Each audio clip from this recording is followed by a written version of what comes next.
हमारे साथ DBS college के फिजिक्स प्रोफेसर डॉक्टर अनुराग मिश्रा जुड़ चुके हैं।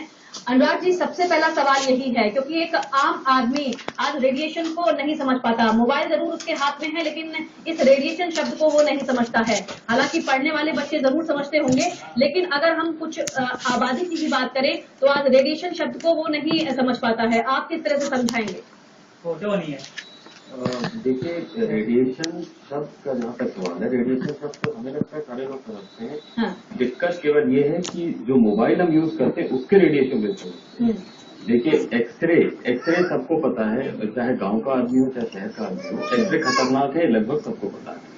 क्योंकि उसका जो पेनिट्रेशन है वो ज्यादा है और ज्यादा खतरनाक है, इसलिए हम सब लोग उससे घबराते हैं। अभी रिसेंटली जापान में हुआ रेडिएशन लीक के, उससे बहुत सारा नुकसान हुआ, उन सब बारों में हम जानते हैं। लेकिन मोबाइल फोन एक ऐसी चीज है, ये एक इनविजिबल पॉल्यूशन है, इनविजिबल रेडिएशन है, जिसको हम समझना या तो चाहते नहीं, या हमें समझाया नहीं गया अभी तक।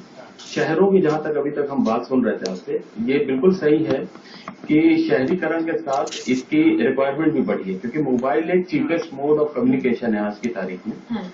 और जैसे जैसे यूजर बढ़े ऐसे ऐसे मोबाइल कंपनी के बीच में आपस में कॉम्पिटिशन बढ़ रहा है। तो इस चक्कर में इन्होंने जितने भी टावर लगा सकते थे कनेक्टिविटी के पॉइंट ऑफ व्यू से उन्होंने लगाए, लेकिन इस प्रोसेस में इस चीज को ध्यान में शायद नहीं रखा कि इससे जो रेडिएशन निकलते हैं वो आसपास की आबादी वालों को काफी हद तक नुकसान पहुंचा रहे हैं। बिल्कुल बिल्कुल, आपने जिस तरह से कहा है कि रेडिएशन को हर कोई समझता है, लेकिन सेल टावर रेडिएशन इस शब्द को समझने के लिए बहुत जरूरत है कि लोग इसके मायने समझें। इसका अगर सकारात्मक पहलू है तो एक नकारात्मक पहलू भी अब धीमे धीमे दिखाई देता इस समय सामने आ रहा है। इन तमाम पहलुओं पर हम चर्चा जारी रखेंगे। प्रोफेसर डॉक्टर अनुराग मिश्रा हमारे साथ लगातार जुड़े हुए हैं, हमारे सहयोगी भी हमारे साथ बने हुए हैं। रुके थोड़ी देर के लिए, जल्द हाजिर होते हैं, बने रहें साथ।